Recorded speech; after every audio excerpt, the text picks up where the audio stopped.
खानापूर दुष्काळ भागात पाण्याचं म्हणजे का पाणी दुष्काळ. तसं माझ्या अगोदर वक्त्यांनी सांगितले की 2015 पासून संविधान दिवस तुम्ही साजरा करता. 50 पासूनच संविधान दिवस आहे, पण का 14-15 पासून का करावं असं वाटलं. याची कारण आता संविधान आणि लोकशाही थोडं माईक जवळ घे ना. दोन्ही धोक्यात आहे. चांगलं ऐकू येते ना माझं? संविधान आणि लोकशाही दोन्ही धोक्यात. आणि ही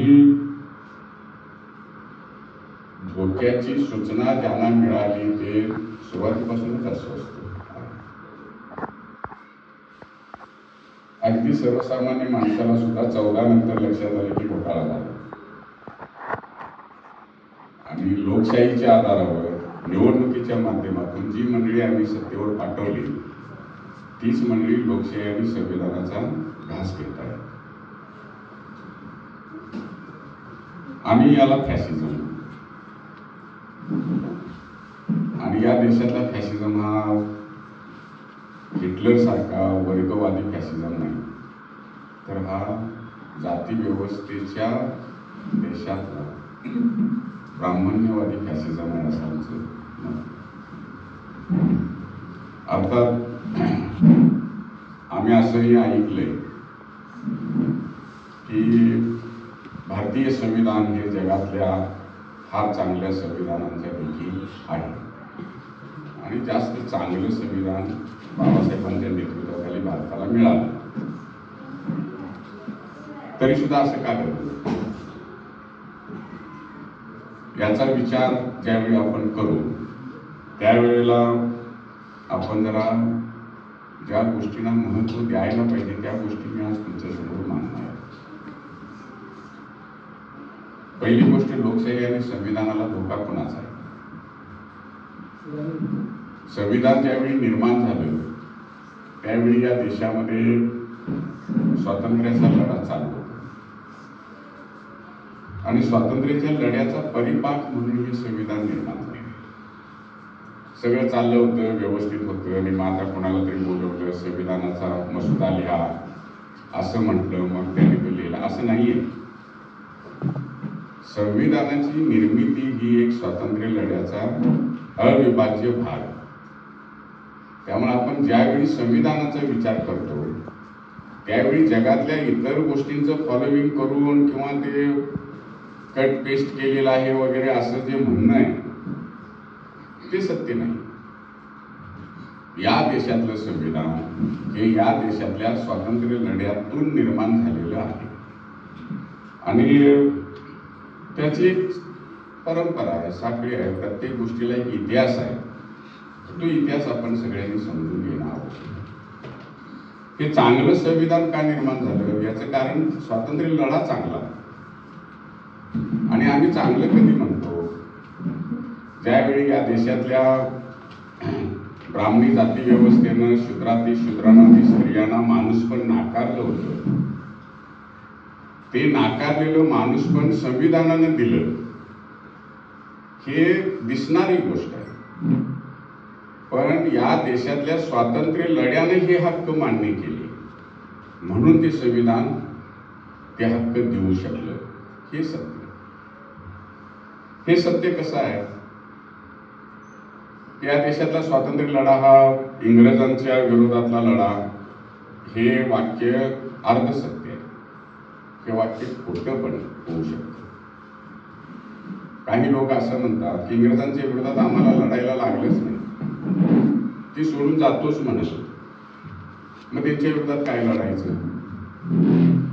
मग इतके हुतात्मे का झाले, इतकी माणसं जेलमध्ये का गेली, तुरुंगात का गेली, लाट्याकाट्या का झाल्या, कोण लढले, मग कोणाच्या विरोधात लढले, असा प्रश्न तयार होतो. आणि भारतीय इतिहास शिकवण्याच्या पद्धतीमध्ये आणि आमच्या शिक्षण व्यवस्थेमध्ये सत्य कुठेही सांगितलं गेलेलं नाही किंवा ते जसं सांगायला पाहिजे तसं गेलेलं नाही. हा आमचा सगळ्यात मोठा प्रॉब्लेम आहे. कारण या देशाच्या स्वातंत्र्य लढ्यामध्ये ज्यांच्या विरोधात लढावं लागलं ते फक्त इंग्रज नव्हते. स्वातंत्र्य लढा हा इंग्रजांच्या विरोधात होताच, पण या देशातल्या 550 संस्थानिकांच्या विरोधात पण होता. त्यातले काही संस्थानिक चांगले होते, जनतेच्या बाजूचे. म्हणजे तुम्ही शाहू महाराजांचं नाव घेऊ शकता, म्हैसूरच्या टिपू सुलतानचं नाव घेऊ शकता, किंवा तुम्ही गायकवाडांचं गुजरातमधल्या नाव घेऊ शकता, किंवा 1935 साली स्वातंत्र्य दिलेले औंधचे पंत प्रतिनिधी, म्हणजे त्यांनी इंग्रजांच्या आधीच जनतेला स्वातंत्र्य दिलं होतं. असे काही ठराविक संस्थानिक जर सोडले तर सगळे संस्थानिक हे इंग्रज जातील आणि आम्हाला सत्ता मिळणार आहे म्हणून इंग्रजांच्या सोबत होते. आणि या सगळ्या संस्थानिकांच्या विरोधात स्वातंत्र्य लढा करावा लागला. म्हणजे शत्रू फक्त इंग्रज होता असं नाही, शत्रू या देशातला होता. दुसरा मोठा शत्रू कोण होता? दुसरा मोठा शत्रू होता तो राष्ट्रीय स्वयंसेवक संघ, ज्यांच्या विरोधामध्ये या देशाचा स्वातंत्र्य लढा लढलेला. कोण होते हे राष्ट्रीय स्वयंसेवक संघवाले?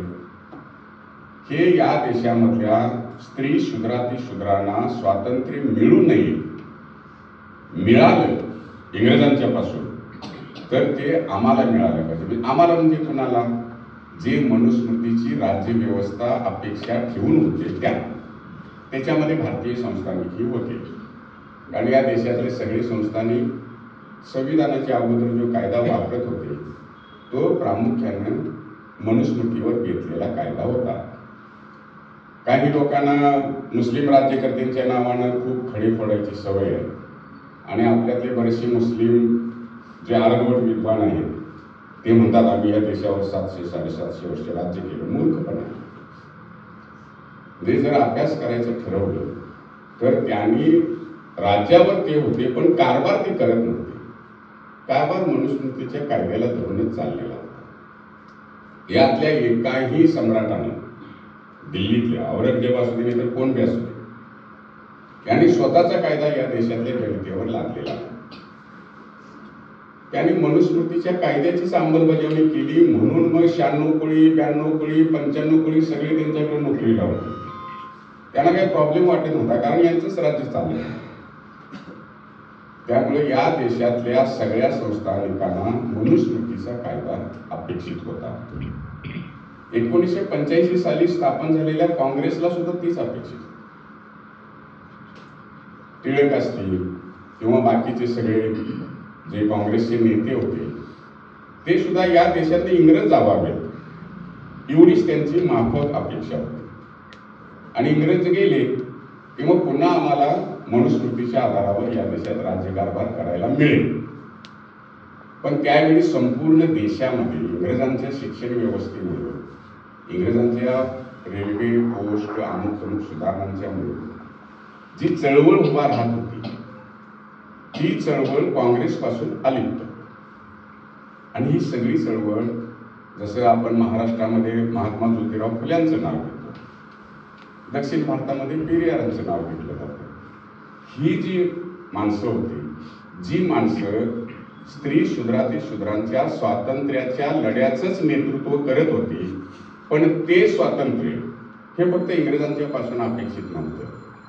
ते स्वातंत्र्य मनुस्मृतीपासून सुद्धा स्वातंत्र्य पाहिजे असं अपेक्षित होतं.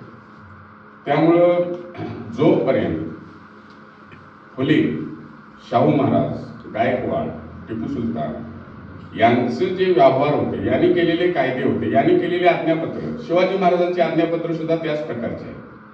संभाजी महाराजांनी जी आज्ञापत्र चालू ठेवली छत्रपती म्हणून शिवाजी महाराजांनी, ती त्याच पद्धतीची आहे ज्याच्या आधारावर शाहू महाराजांनी कायदे केले, ज्याच्यामध्ये सार्वजनिक शिक्षणापासून सगळे कायदे आहेत. हे जे अंतर्गत संघर्ष सुरू होता मनुस्मृतीच्या विरोधातला आणि त्याची इंग्रजांच्या विरोधातल्या संघर्षाची जोड घालण्याचा प्रश्न होता. हे जोड घालणं त्यावेळच्या काँग्रेसच्या नेत्यांच्याकडून होत नव्हतं. हे झालं 1920 नंतर महात्मा गांधीजींच्या नेतृत्वात. आणि महात्मा गांधीजी जे आफ्रिकेमध्ये एक देशाच्या पातळीवरचा लढा यशस्वी करून आलेले एक मॅच्युअर लिडरशिप म्हणून आपल्या देशामध्ये स्वातंत्र्य लढ्यात स्वीकारलेली. त्याच्या अगोदर टिळकांच्या मर्यादा क्लिअर आहेत सगळ्यांना. ते धर्माची चौकट मोडायला तयार नव्हते. त्यांची भाषा धर्माच्या पलीकडे नव्हती. म्हणजे ज्याला आपण लखनौ करार म्हणतो काँग्रेसचा, काँग्रेस अंतर्गत, त्या कराराची भाषा काय होते? हिंदूंचे इतके प्रतिनिधी घ्या, मुस्लिमांचे इतके प्रतिनिधी घ्या, अँग्लो इंडियन्सचे इतके प्रतिनिधी घ्या. हिंदू, मुस्लिम, अँग्लो इंडियन, शीख धर्माच्या आधारावरच भाषा. ही काँग्रेसचं त्यावेळेचं वैशिष्ट्य होतं. त्यामुळं त्या नेतृत्वाला इथल्या शेतकऱ्यांच्या पर्यंत पोहोचणं, इथल्या कामगारांच्या पर्यंत पोहोचणं, इथल्या आदिवासींच्या पर्यंत पोहोचणं, स्त्रियांच्या पर्यंत पोहोचणं, अस्पृश्यांच्या पर्यंत पोहोचणं हे अपेक्षित नव्हतं. त्यांना असाच देशाला स्वातंत्र्य मिळायला पाहिजे, इंग्रज जायला पाहिजे, त्यांनी आहे तसं राहिलं पाहिजे अशी अपेक्षा होती. त्यामुळे त्या लिडरशिपनं या जनसमूहांना आव्हान केलं नाही आणि करू पण शकलं नाही. हे आव्हान कोणी केलं? हे आव्हान महात्मा गांधींनी केलं. कारण त्याच्या अगोदर महात्मा गांधींना सांगण्यात आलं होतं आफ्रिकेतले डोके इथं चालवायचं नाही, त्याचा काय उपयोग नाही.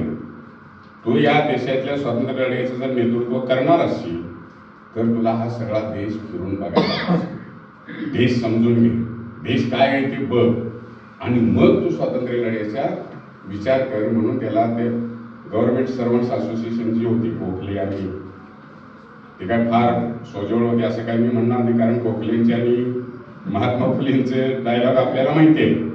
पण त्यांनी जो गांधींना सल्ला दिला त्याचा एवढा चांगला परिणाम झाला की देशाची विशालता, देशाची विविधता, भाषिक, सांस्कृतिक, जाती व्यवस्थेची, दारिद्र्याची, ही सगळी महात्मा गांधीच्या रिसेप्टिव्ह मनामध्ये गेली. आणि त्याने जे 20 साली सुरुवात केली ते चंपारणीच्या निळीच्या शेतकऱ्यांच्या आंदोलनापासून. शूद्र शेतकरी त्याची कोण आंदोलन करणार, पण ते गांधीनं शूद्र असलेल्या शेतकऱ्यांच्या न्याय मागणीसाठी आंदोलनाला सुरुवात केली.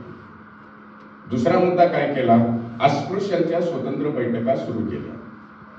ज्यांना गांधी आणि आंबेडकर असं दुकान चालवायचं आहे त्यांच्या दृष्टीनं वाईट असं आहे की तोपर्यंत बाबासाहेब आंबेडकर राजकारणाच्या पटलावर नाही.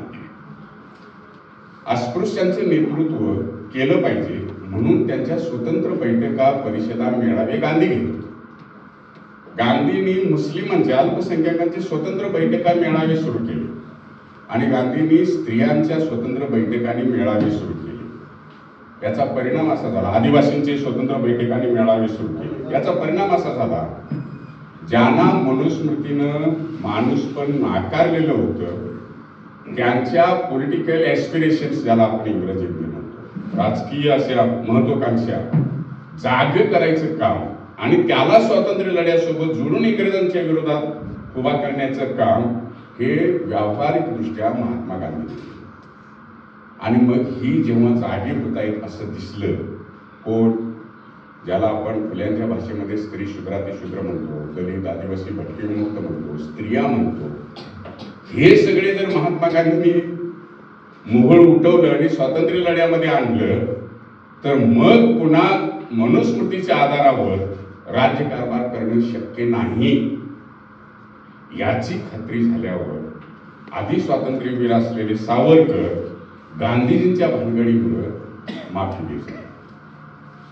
त्यानंतर राष्ट्रीय स्वयंसेवक संघाची स्थापना झाली की हे जर स्वातंत्र्य लढा असाच पुढे गेला तर आपल्याला मनुस्मृतीच्या आधारावर राज्यकारभार करता येणं शक्य नाही आणि समाज व्यवस्थेमध्ये मोठी उलथापालथ या गांधीमुळे होणार याची खात्री झाल्यावर राष्ट्रीय स्वयंसेवक संघ, हिंदू महासभा यांनी एकत्रितपणे इंग्रजांच्या बाजूने व्यवहाराला सुरुवात केली. हे सत्य. मनुस्मृती हा मुद्दा जो गांधींच्या डोक्यामध्ये सुरुवातीला नव्हता तो या देशातल्या लढ्यामुळे आला. त्यानंतर मनुस्मृतीच्या विरोधातल्या लढ्याचा हुतात्मा असं मी महात्मा गांधीला माझ्या पुस्तकामध्ये म्हटलेलं. त्याचं कारण हे आहे की तेव्हापासून राष्ट्रीय स्वयंसेवक संघ आणि हिंदू महासभा यांनी गांधीला टार्गेट केलं आणि ते त्यांच्या खुनापर्यंत गेलं. पाकिस्तान वगैरे झूट, ह्या सगळा जनसमूह मनुस्मृतीच्या विरोधात कल्चरल पॉलिटिक्स करून गांधीनं उभा केला आणि तो इंग्रजांच्या विरोधामध्ये सहजपणे पुढच्या लढ्याला उपयोगी पडला. हे स्वातंत्र्य लढ्याचं आपल्या वैशिष्ट्य. त्या स्वातंत्र्य लढ्यामध्ये आदिवासी आले, गांधींच्या नेतृत्वाखाली आले. किती आले, कसे आले? आता आदिवासी एकता परिषद आहे, डॉक्टर जालेंद्र घेगेंना चांगलं माहिती आहे, ते लिडरशिपमध्ये आहे. त्याच्या अशोक चौधरी म्हणून सचिव आहे आदिवासी एकता राष्ट्रीय पातळीवरची परिषद आहे. त्यांची आई ही महात्मा गांधींच्या सोबत, कस्तुरबा गांधी सोबत जेलमध्ये होती पुण्याला. आणि तुम्ही वाचलं असेल की महात्मा गांधींना एक दिवशी कस्तुरबा गांधीचं पत्र आलं, म्हणजे म्हातारपणी प्रेमपत्र नव्हते, पण साधं कार्ड. पण आपली बायको लिहायला शिकली हे महात्मा गांधींना भयंकर आश्चर्य वाटलं. सनातनीच होते, त्यामुळे स्त्रियांनी शिकणं हे त्यांच्या डोक्यात नव्हतं महात्मा गांधींच्या. पण स्वातंत्र्य लढ्यामध्ये कुणाकुणाला बदललं तर महात्मा गांधीला बदललंच, पण महात्मा गांधींच्या बायकोला सुद्धा बदललं. आणि महात्मा गांधीला लिहायला कोणी शिकवलं तर हे अशोकभाई चौधरी यांच्या आईने शिकवलं. आदिवासी मुली, जे आदिवासी मोठ्या प्रमाणामध्ये गेले, अस्पृश्य मोठ्या प्रमाणामध्ये स्वातंत्र्य लढ्यामध्ये उतरलं, शेतकरी मोठ्या प्रमाणामध्ये स्वातंत्र्य लढ्यामध्ये उतरलं, कामगार मोठ्या प्रमाणामध्ये स्वातंत्र्य लढ्यामध्ये उतरणं, हे सगळं वातावरण हे स्वातंत्र्य लढ्याला पुढे घेऊन जातं. आणि तरी सुद्धा मधल्या काळामध्ये काँग्रेस आणि महात्मा गांधी यांचं काय जमत नाही. मग आपल्याला एकच म्हणते की पुणे करा आणि गांधी विरुद्ध आंबेडकर, आणि मग RSS आलं सत्तेवर तरी चालेल, खरं काँग्रेस नको.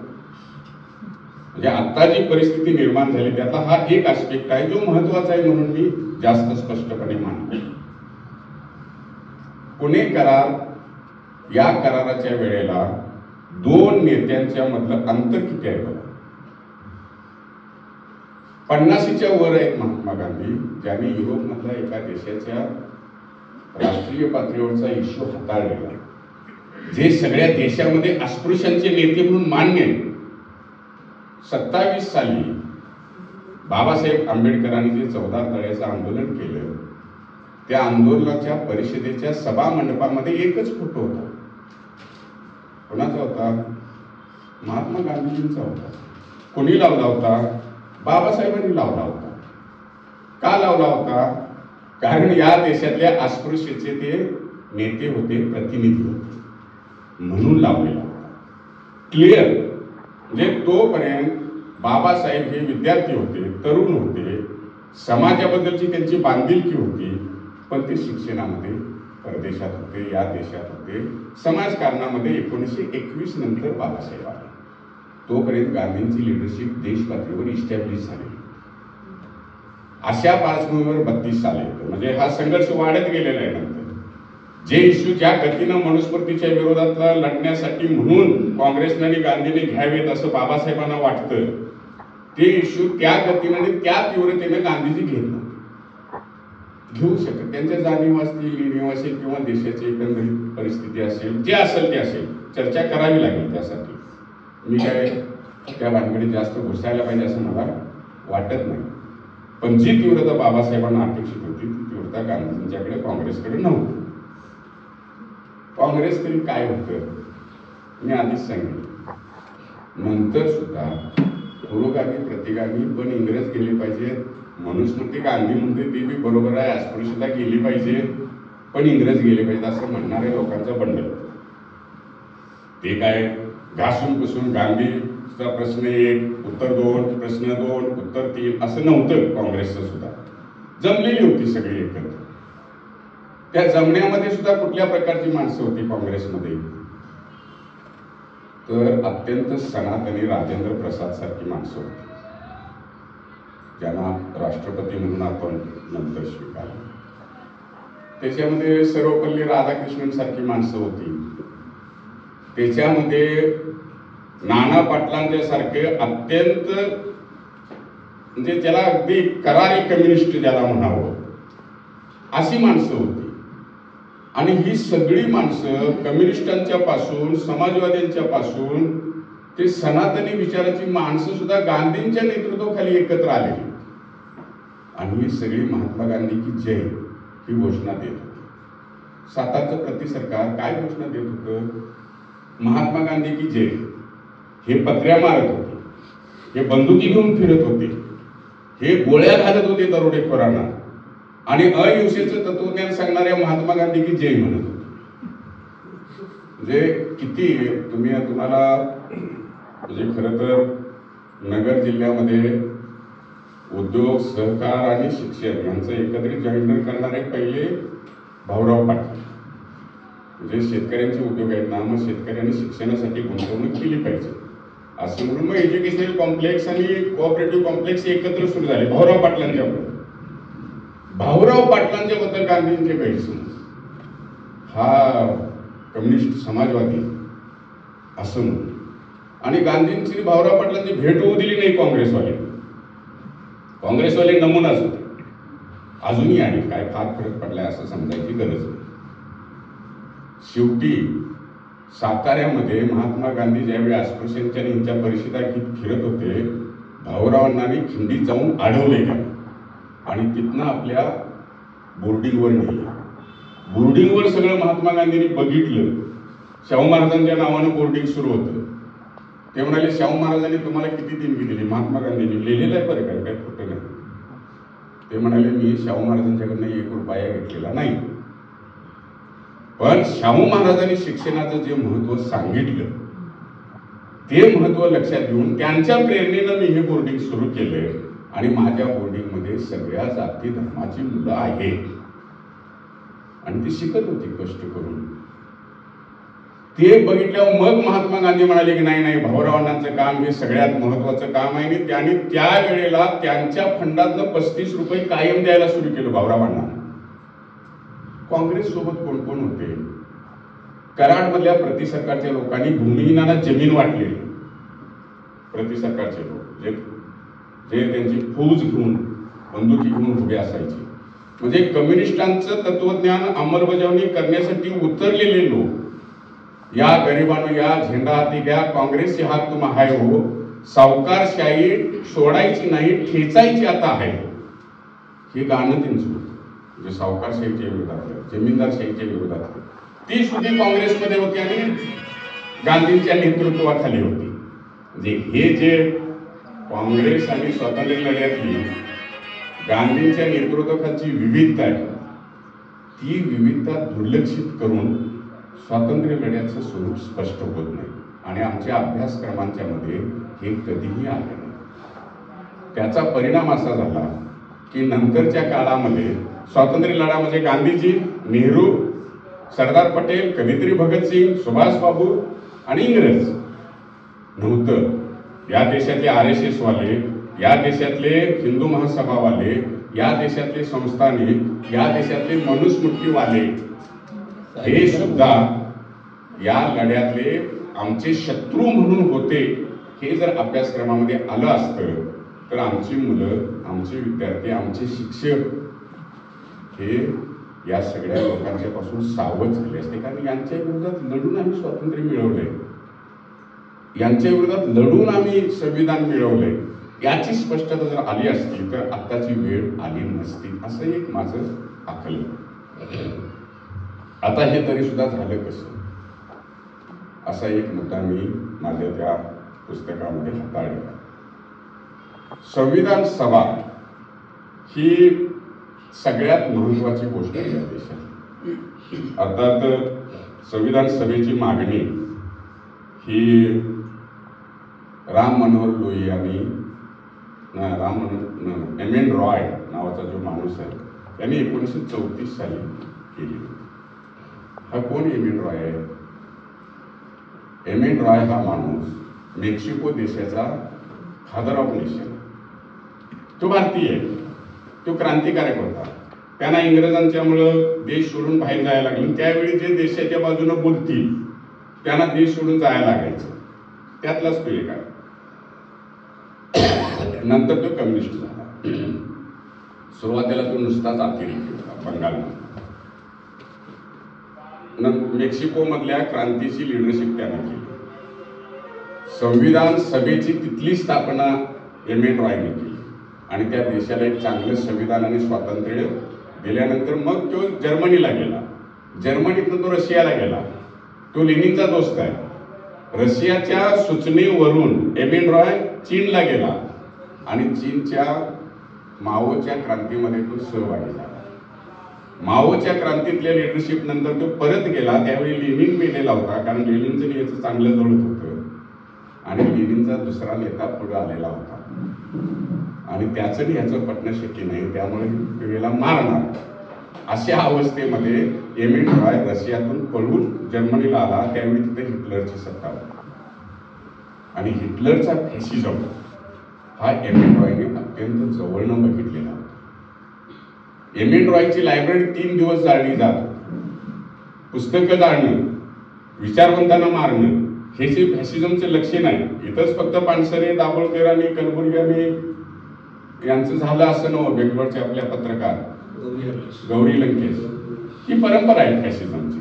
ज्ञान त्यांना सहन होत नाही, प्रश्न विचारणं, अभ्यास करणं त्यांना सहन होत नाही, सत्य त्यांना सहन होत नाही. खोटेच्या आधारावरच फॅसिझमचा डोलारा उभा असतो आणि तो ज्यांच्या विरोधात फॅसिझम असतो तीच माणसं तो डोलारा तोलत असतात. जर्मनी मधला फॅसिझमचा सगळा चेहरा बघितलेले एम एन रॉय परत आपल्या देशात आले.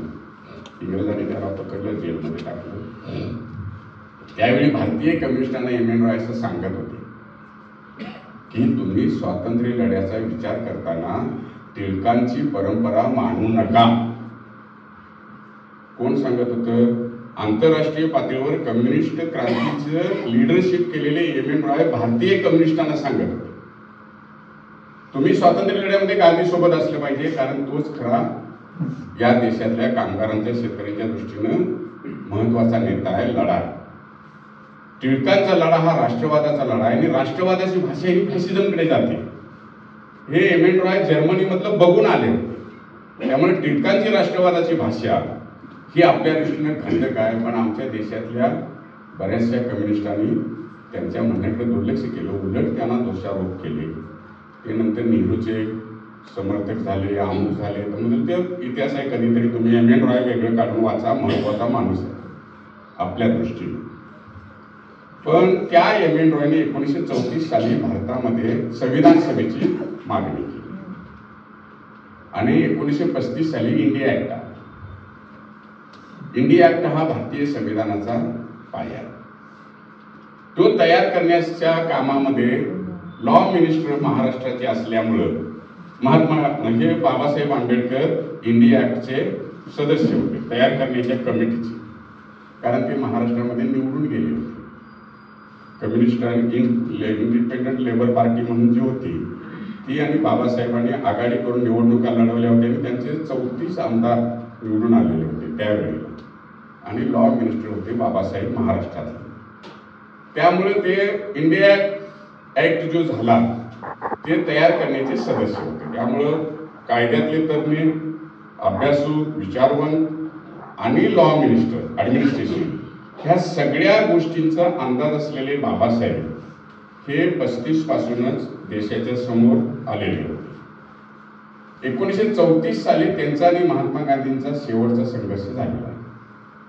32 साली राऊंड टेबल कॉन्फरन्स झाली, पुणे करार झाला. 34 साली बाबासाहेबांनी गांधी यांची भेट झाली आणि 34 साली बाबासाहेब गांधींना असं म्हणाले, तुमचे विचार तर मला पुरोगामी वाटतात, पण तुम्ही काँग्रेसचे सभासद कसे? हा प्रश्न डॉक्टर बाबासाहेब आंबेडकरांनी महात्मा गांधींना विचारलेला आहे 34 साली. आणि 34 सालापासून महात्मा गांधी काँग्रेसचे सदस्य नाही, कारण बाबासाहेबांनी विचारलेल्या प्रश्नाला उत्तर देण्याची कुवत आपल्यात नाही सभासद होऊन. हे जेव्हा त्यांच्या लक्षात आलं त्यावेळी महात्मा गांधी काँग्रेसचे सदस्य झाले. तेव्हापासून शेवटपर्यंत डॉक्टर बाबासाहेब आंबेडकर आणि महात्मा गांधी यांच्यामध्ये 34 पासून एकही संघर्ष झालेला नाही. असला तर दाखवा, मी माझं स्टेटमेंट दुरुस्त करतो. बाबासाहेब आणि महात्मा गांधी हे स्वातंत्र्य लढ्यातले स्वतंत्रपणे प्रवाह जे सुरू होते ते शेवटपर्यंत स्वतंत्र राहिले, तरी इंग्रजांच्या आणि मनुस्मृतीच्या विरोधात लढत राहिले. आपला प्रॉब्लेम काय झाला? मनुस्मृती समर्थकांना आम्ही जहाल म्हणालो. सांगितलं त्यांनी तो शब्द, आम्ही पण आमच्या लहानपणी डोक्यात घेतला. जहाल म्हणजे ग्रेट. जे म्हणत होते मनुस्मृतीचा कारभार असावा पण इंग्रज नको, आणि जे असं म्हणत होते मनुस्मृती पण नको आणि इंग्रज पण नको, अशी माणसांना आम्ही मवाळ म्हणालो, कारण त्याने आम्हाला ते शिकवलं.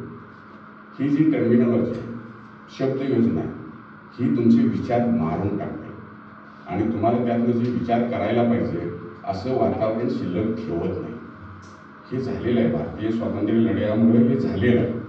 त्यामुळे स्वातंत्र्य लढा हे मला तर असं वाटतं की इंग्रज म्हणजे कॉम्रेड शरद पाटील जसं म्हणतात ना की तुम्ही एकाच पद्धतीने जर विचार करत गेला तर तुम्हाला त्यातले बारकावे कळणार नाही. त्यामुळे तुम्ही तुमच्या जाणीवा नेणीवेसह मल्टीलिनियर पद्धतीने जर स्वातंत्र्य लढा बघितला तरच तुम्हाला स्वातंत्र्य लढा खरा काय होता आणि मग संविधान असं का झालं हे तुमच्या लक्षात येईल. अर्थात संविधान सभेची स्थापना ही निवडून आलेली माणसं त्याच्यामध्ये होती, पण निवडून आलेली माणसं पुरेशी नव्हती. म्हणून मग महात्मा गांधींनी आग्रह करून त्याच्यामध्ये स्त्रिया घ्यायला हव्या, त्याच्यामध्ये बाबासाहेबांचं नाव घ्यायला हवं, त्याच्यामध्ये हिंदू महासभेचे श्यामाप्रसाद मुखर्जी आणि त्यांच्यासोबत आणखी काही लोक संविधान सभेमध्ये गांधींनी घ्यायला.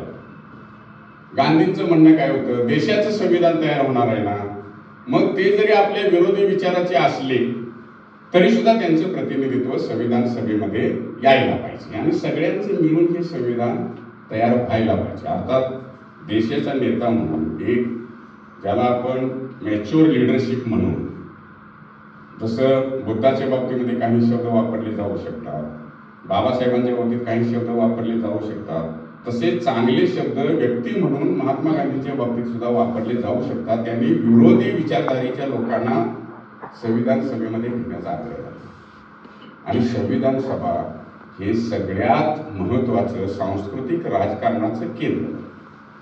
मी सांस्कृतिक राजकारणाचं पुन्हा पुन्हा म्हणतो, जे गांधींनी केलं ते आम्हाला कळलं नाही, सांस्कृतिक राजकारण. त्यामुळं RSS काय करतंय सांस्कृतिक राजकारण हे शेवटपर्यंत आमच्या लक्षात आलं नाही. आणि स्वातंत्र्यासाठी लढणारे, नंतर कामगार शेतकऱ्यांच्यासाठी, समाजवादासाठी लढणारे कम्युनिस्ट सुद्धा RSS पासून अनभिज्ञ राहिले. त्यांचं काय चाललंय हे आमच्या लोकांच्या लक्षात नाही आलं. त्यामुळे RSS हा शत्रू आहे असं इथल्या कम्युनिस्टांना वाटलं नाही शेवटपर्यंत. आणि आता तर जे स्वतःला बौद्ध म्हणतात आणि दलित विचारक म्हणतात ते सुद्धा RSSच्या काकाला जाऊन बसलेत. आता बघतोय हे शत्रू आहेत आमचे. हे जर भान आपल्याकडे यायचं असेल तर त्यासाठी संविधान सभा जरा व्यवस्थित वाचा. ह्या संविधान सभेमध्ये जी माणसं होती त्यांच्या चर्चा, बाबासाहेबांनी जो मसुदा मांडला मसुदा समितीचा अध्यक्ष म्हणून, असा ज्याचा मान्य झाला काय होता? नाही झाला. चर्चा झाली, मोठ्या चर्चा झाली आणि प्रत्येक चर्चेच्या वेळेला ज्या मांडण्या केल्या गेल्या त्या जर मांडण्या तुम्ही ऐकल्या तर कोण काय मांडतंय आणि संरक्षण करण्यासाठी बाबासाहेबांनी मार्ग कसा काढला संविधान सभेतनं हे तुमच्या लक्षात आलं तर संविधान ही भानगड अशी का झाली हे तुमच्या लक्षात येईल. उदाहरणामध्ये मी असं माझ्या पुस्तकामध्ये म्हटलेलं आहे, हे संविधान बाबासाहेबांना मान्य नव्हतं. आणि आपल्यातल्या लोकांना तर असं ठासून सांगायचं असतं हे संविधान बाबासाहेबांनीच लिहिलेलं आहे. असं मसुदा बाबासाहेबांचा होता, डिफेंड बाबासाहेबांनी केलं, पण सगळंच्या सगळं संविधान हे बाबासाहेबांच्या मनातलं नाहीये.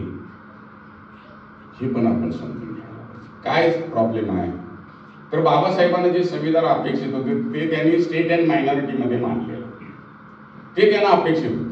काय फरक आहे मी दोन मुद्दे फक्त सांगतो आणि आपण पुढे जाऊया. बाबासाहेबांना खाजगी मालमत्ता अपेक्षित नव्हती. त्यांनी सगळ्याचं राष्ट्रीयकरण सुचवलेलं होतं.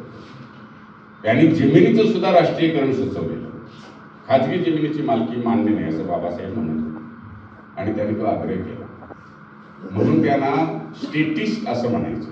जगभरातले लोक स्टेटिस्ट म्हणजे स्टेट कम्युनिस्ट किंवा स्टेट सोशलिस्ट असं ज्याला आपण म्हणतो, ते नाव बाबासाहेबांना, कारण ते कम्युनिस्ट आहेत विचारानं, मार्क्सवादी आहेत असं म्हणून जगभर त्यांच्यावर त्यांच्या स्टेट अँड मायनॉरिटी नंतर टीका झाली. त्यांनी सगळे उद्योग सार्वजनिक करण्याचा आग्रह केला स्टेट अँड मायनॉरिटीमध्ये. आणि त्याचे कारण मीमांसा सरळ होती की जर का स्वातंत्र्य मिळणार आहे आणि मनुस्मृतीनं ज्यांना जमिनीची आणि उत्पादनांच्या साधनांची मालकी दिलेलीच नाही आणि ती खाजगी झालेली आहे ऑलरेडी. म्हणजे तुम्हाला माहिती आहे कसं झालंय जाती व्यवस्थेचं. जातीच्या पायावर जमिनीची मालकी विभागली, स्त्रियांना जमिनीची मालकी मिळाली नाही, आदिवासींचा मुद्दाच नव्हता, भटक्या मुद्दांचा मुद्दा नव्हता, ज्यांना आपण SC म्हणतो शेड्यूल कास्ट संविधानाच्या भाषेमध्ये, किंवा दलित म्हणून, अस्पृश्य म्हणून, त्यांना जमिनीच्या मालकीचा मुद्दाच नव्हता. त्यांना स्वसंरक्षणाचा मुद्दा, शब्दबंदी सगळी मनुस्मृतीची लागू होती. त्यामुळे जगण्याची साधनं ही खालून वर वर्ण व्यवस्था जाती व्यवस्थेमध्ये हक्कच नव्हता आणि त्याचं खाजगीकरण इंग्रजांनी केलं. तुम्हाला माहिती आहे शिवाजी महाराज हे मनुस्मृतीच्या विरोधातला राजा, त्याचा 13वा वंशज साताऱ्याला, ते सारखं असं करता. त्याची जमीन किती आहे आता माहिती आहे तुम्हाला? तो जो वाडा आहे साताऱ्यातला, ते का रोजगार हमीच्या कामावरचं पैसे आणून बांधलाय त्याने, खाजगी मालकीचा झाला. इंग्रजांनी केलं. संस्थानिकांना त्यांचे वाडे, त्यांच्या जमिनी खाजगी केल्या. जे गावातले ब्राह्मण आणि पाटील यांच्या ताब्यात जमिनी होत्या, ताबा होता, मालकी नव्हती, इंग्रज आल्यावर तिची मालकी झाली. आणि मग उत्पादनाची सगळी साधनं जर स्त्री शूद्रांना नसतील तर जगायचं कसं स्वातंत्र्यामध्ये? हा मुद्दा त्यांनी स्टेट अँड मायनॉरिटीमध्ये सोडवलेला. असं मी जे वाचतो स्टेट अँड मायनॉरिटी, त्यातनं मला हे आकलन झालं. सार्वजनिक उद्योग आले आणि सार्वजनिक उद्योगामध्ये जर आरक्षण लागू केलं तर आमच्या माणसांचे हक्क सार्वजनिक उद्योगावर प्रस्थापित होतात आणि त्यासाठी सार्वजनिक उद्योग महत्वाचे, आरक्षण महत्वाचं. हे जे बाबासाहेबांचे मुद्दे होते ते लागू झाले, पण जमिनीची मालकी मात्र बाबासाहेब काढू शकले नाही, ती तशीच राहिली. उत्पादन कशासाठी? लोकांच्या गरजा भागवण्यासाठी की नफ्यासाठी? हा जो संघर्ष संविधान सभेमध्ये झाला त्याला समाजवादी नेते मनू मिसानी यांनी विरोध केलेला.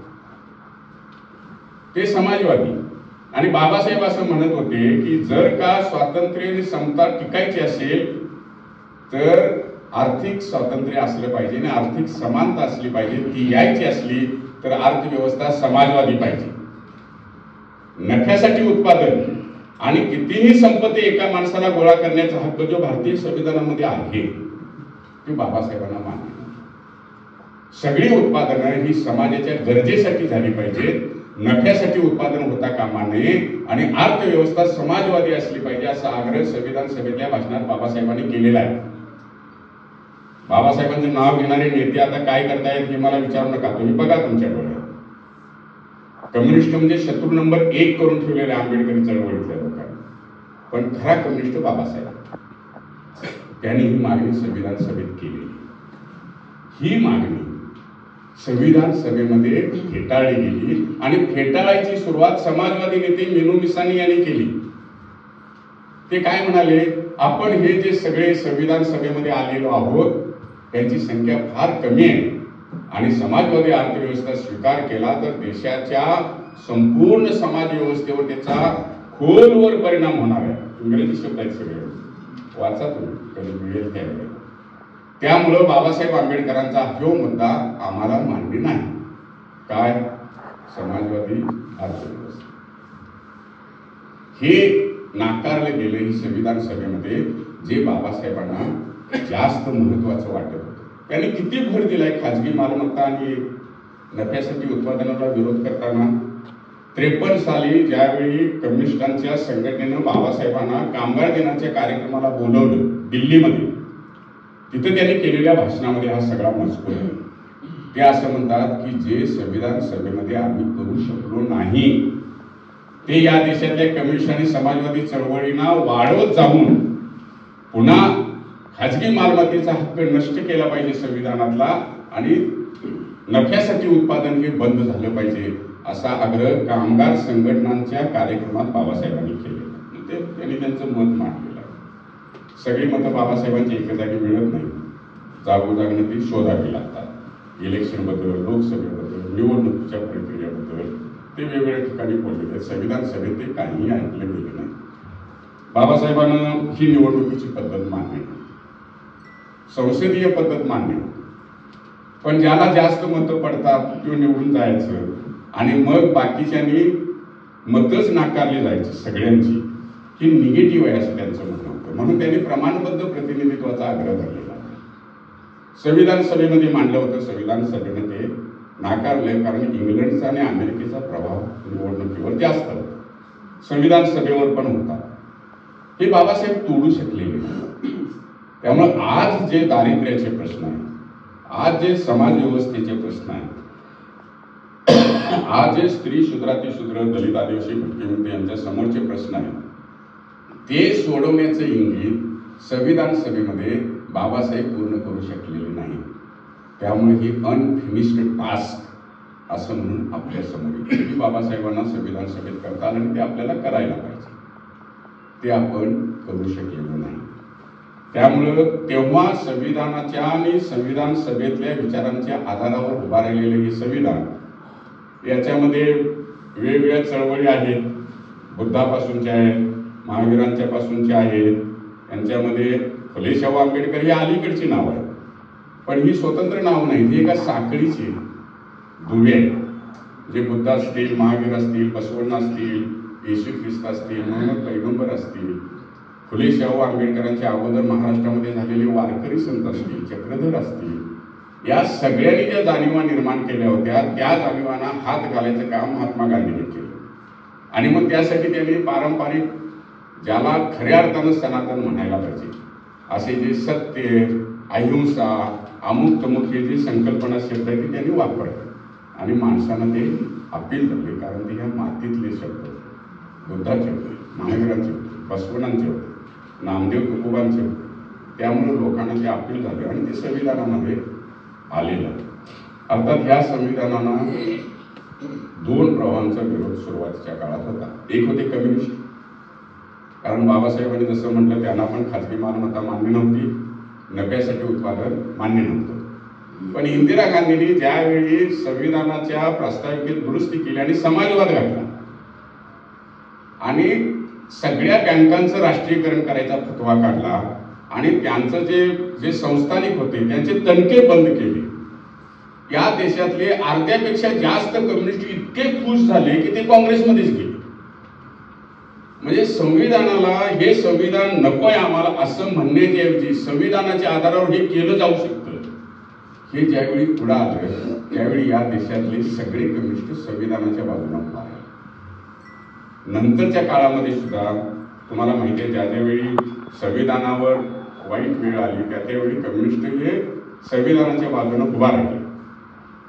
कोण विरोधात राहिलं तर राष्ट्रीय स्वयंसेवक संघ आणि हिंदू महासभा हे सुरुवातीपासून संविधानाच्या विरोधात राहिले. त्यांनी काय केलं नंतरच्या काळामध्ये, जिकडे आपण दुर्लक्ष केलं ते मुद्दे असे आहेत.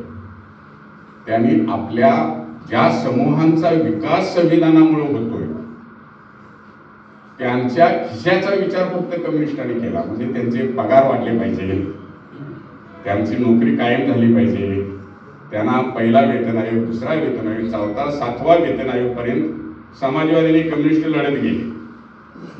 पण समाजवादी आणि कम्युनिस्टांनी सांस्कृतिक क्षेत्रामध्ये माणसाच्या मनाचा विचार जो करायला पाहिजे, जो बुद्धाने केला होता, जो महावीरांनी केला होता, जो बसवण्णांनी, नामदेव तुकोबांनी केला होता, माणसाच्या मनाचा विचार आणि त्याला हात घालणं, हे या देशातल्या परिवर्तनवादी चळवळी करू शकले नाही. कारण ते मोडीत काढत होते.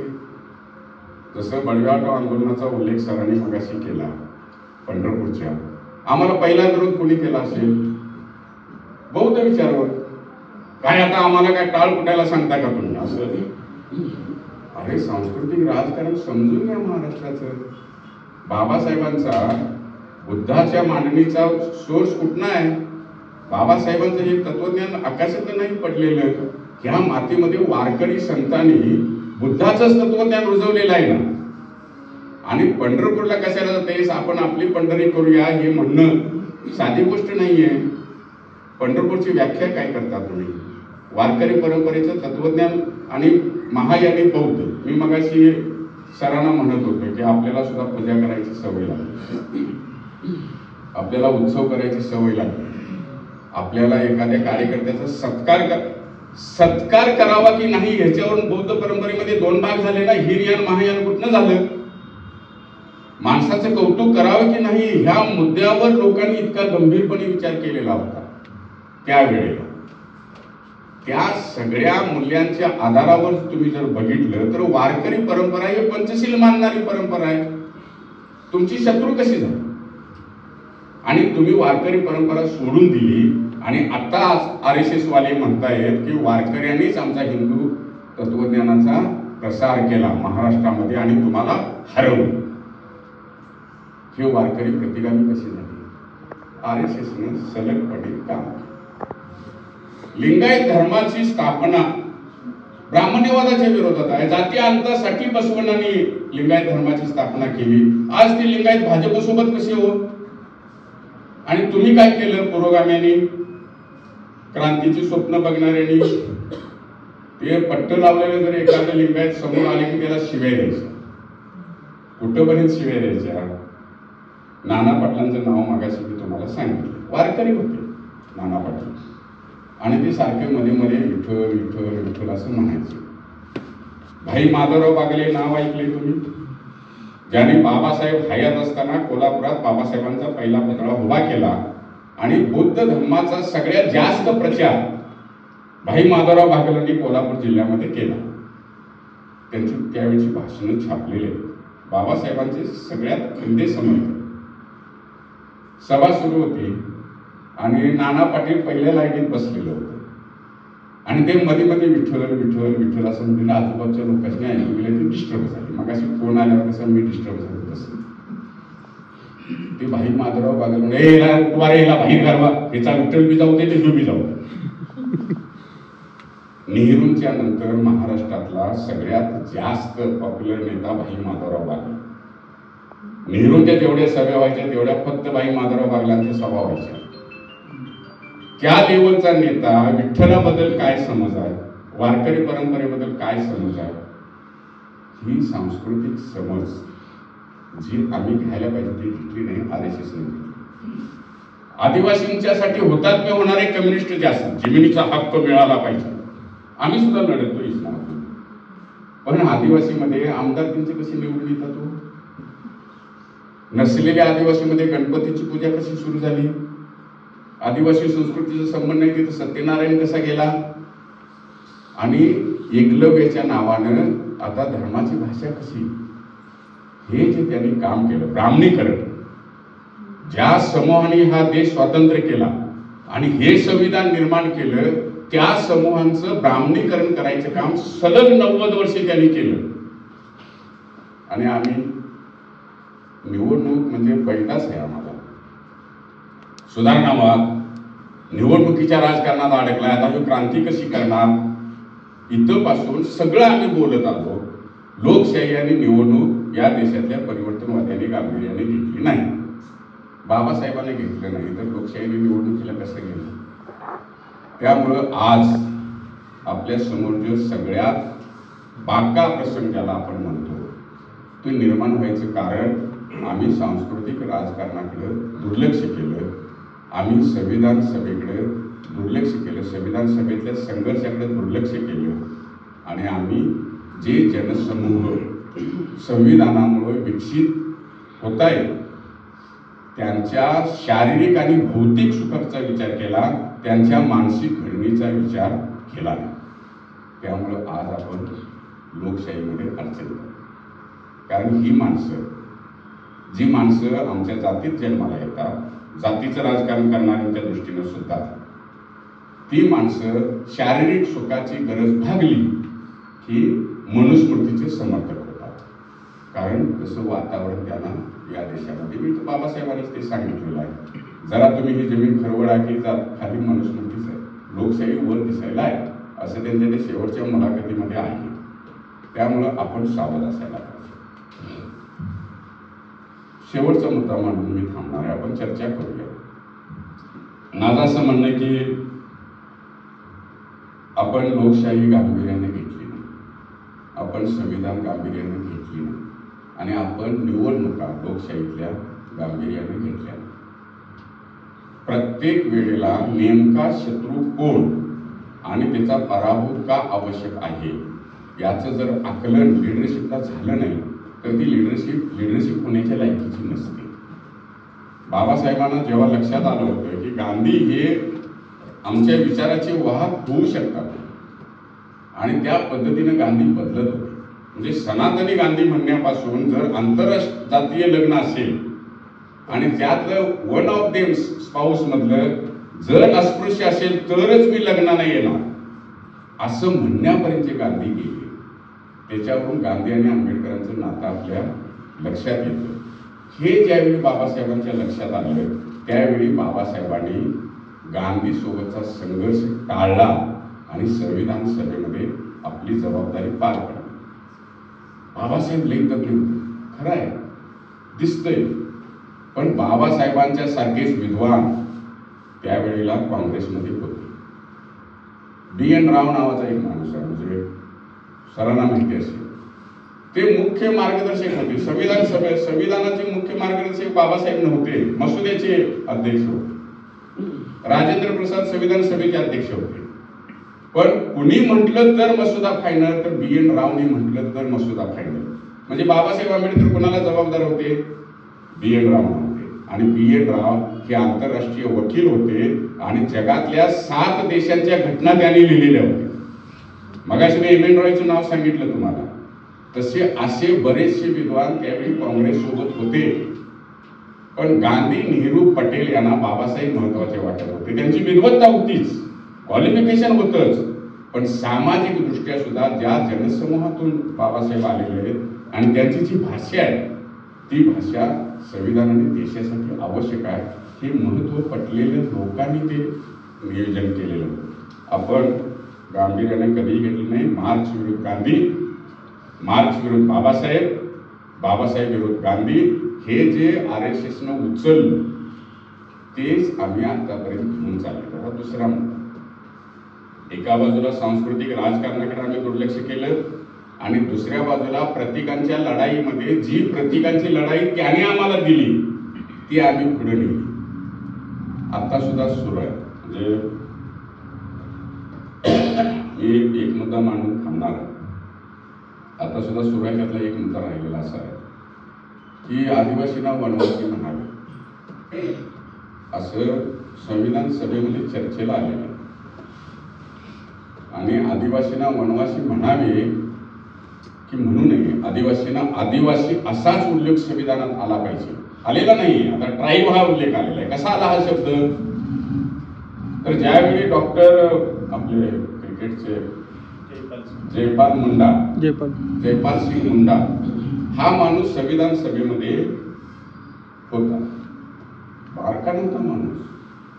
म्हणजे ज्या वेळेला या देशातल्या कलेक्टरला 34 रुपये पगार होता त्यावेळेला 40 रुपये पेन्शन मिळत होती सावध करायला. म्हणजे कलेक्टरच्या पगारापेक्षा जास्त पेन्शन इंग्रज देत होते सावध करायला. त्यावेळी 800 रुपये पगार होता जयपाल मुंडाला. म्हणजे लक्षात घ्या कुठल्या लेवलचा माणूस होता. हॉकी संघाचा कॅप्टन होता आणि हिटलर आग्रह करत होता तो आमच्या देशात राहा. हा मुंडा भारतात आला आणि आदिवासींच्या उत्थानासाठी म्हणून काँग्रेस सोबत काम करायला लागला आणि संविधान सभेमध्ये आला. ते म्हणत होते जयपाल मुंडा की आदिवासी असाच उल्लेख पाहिजे. कुणी विरोध केला?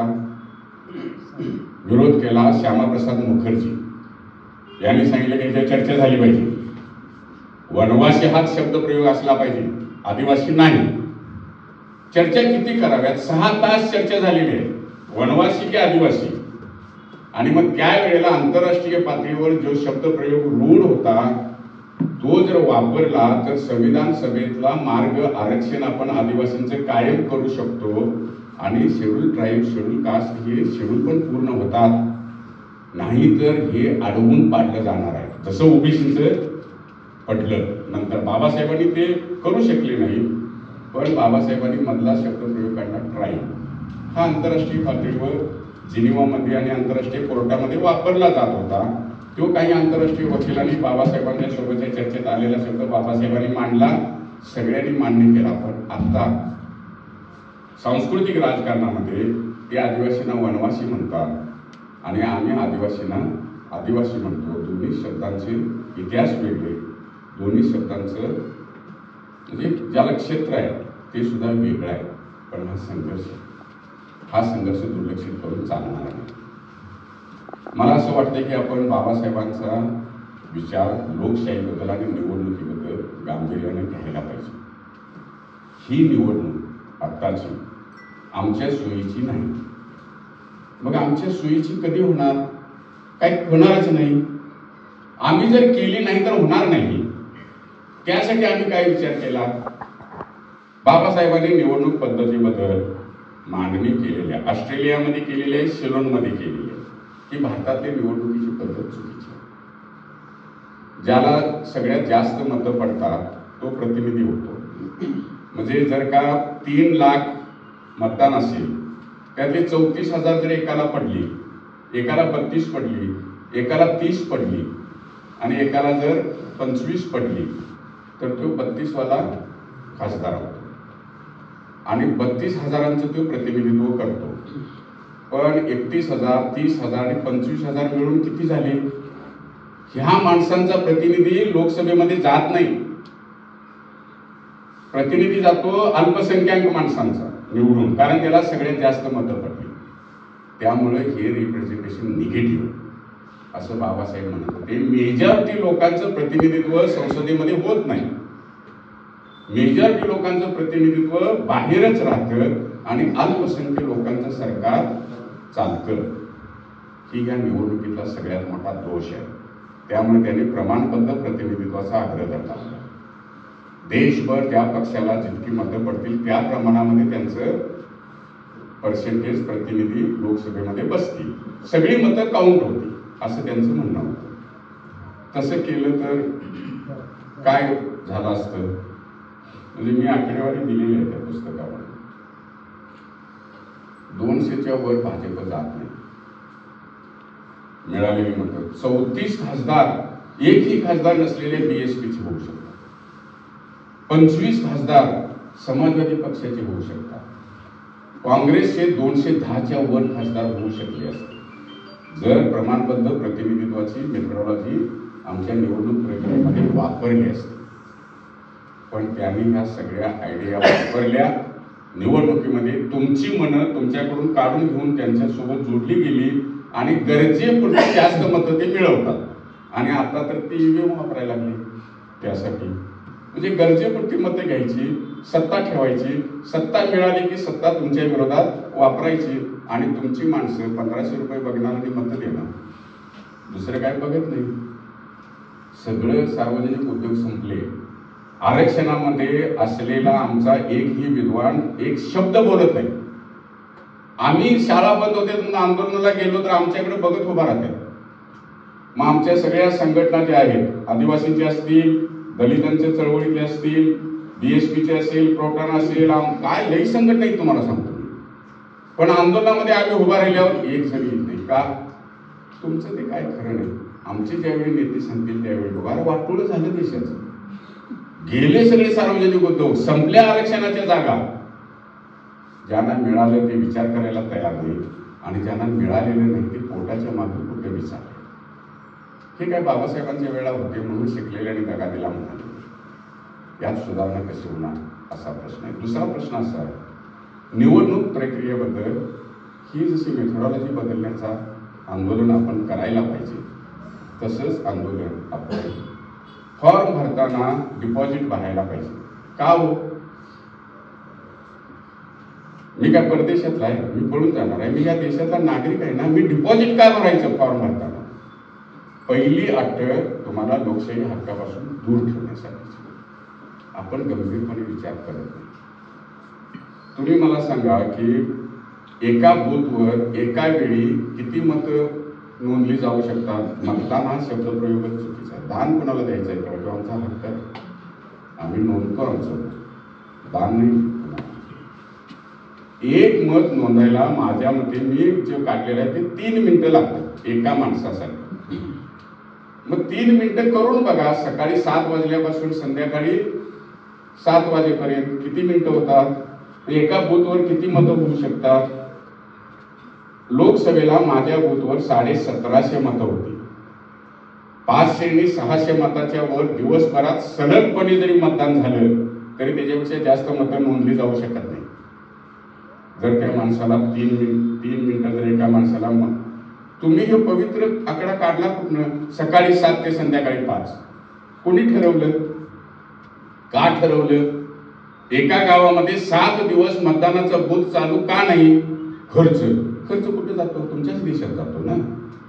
तुम्ही शिक्षणाबद्दल खर्चाचं बोलता, तुम्ही विजेबद्दल खर्चाचं बोलता, तुम्ही रस्ता तयार करताना पण खर्चाचा अलीकडे बोलायला लागलाय म्हणून तुम्ही टोल सुरू केला. खर्च जातो कुठं? जी माणसं नोकरी करतील इलेक्शनसाठी एक डिपार्टमेंट करा ना, प्रत्येक गावापासून दिल्लीपर्यंत करू देत आमची पोरं नोकऱ्या. त्याच्यामध्ये सशक्त आणि चांगली लोकशाही टिकायची असेल खर्च करायला पाहिजे.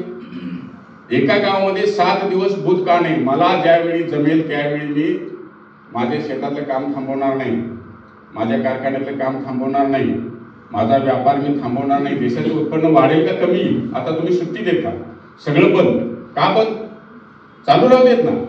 शेतकरी दुपारी जाऊन मतदान करेल, कामगार संध्याकाळी मतदान करेल, एखादा सकाळी पहाटे मतदान करेल, करू दे. त्याचं व्यवहार नेहमी चालू ठेवून त्याला मतदान करणं आणि त्याच्या मनात आहे त्याला रिप्रेझेंटेटिव्ह म्हणून उभा राहण्यासाठी मदत करणं हे कायद्यामध्ये घेतलेलं नाही. बाबासाहेबांनी केलं नाही. आता आम्ही हे आंदोलन करायला नको. नोटा आहे आपल्याकडे, आता आलंय ना. काय उपयोग आहे हो त्याचा? समजा एखाद्या 6 उमेदवार आहेत आणि 6 उमेदवार 50% जास्त मतं नोटाला पडली.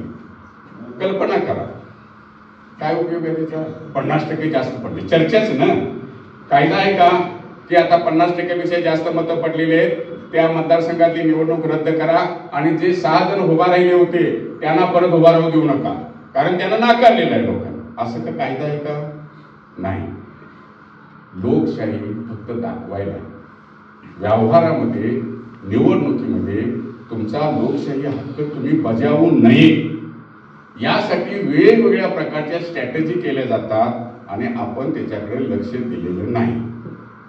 आपण आंदोलन जशी आरक्षणासाठी करतो, शिक्षणासाठी करतो, तसं निवडणूक कायद्यात दुरुस्तीसाठी सुद्धा आपल्याला आंदोलनं केली पाहिजेत आणि लोकशाहीच्या अंमलबजावणीचे वेगवेगळे स्तर त्याचा विचार आपण केला पाहिजे आणि त्याचा आग्रह करून तशी आंदोलनाला सुरुवात करायला पाहिजे.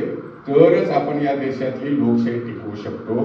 जर आम्ही लोकशाहीबद्दल विचार करणार नसलो तर मनुस्मृती समर्थकांना लोकशाही नकोच आहे आणि तुम्ही जरासं नको म्हणण्यासाठी ते 10 पाय मागे जाणार आहे आणि मग तुम्ही 2 पाय पुढे गेला होता ते पण 4 पाय मागे येणार. त्यामुळे माझा असा आग्रह आहे की आपण सगळ्यांनी लोकशाही, संविधान आणि निवडणूक प्रक्रिया याच्याबद्दल गंभीरपणे विचार करणं आवश्यक आहे. ती आपली जबाबदारी आपल्यावर काळाने टाकलेली आहे, ते आपण पेलूया एवढाच आग्रह करतो. थांबतो.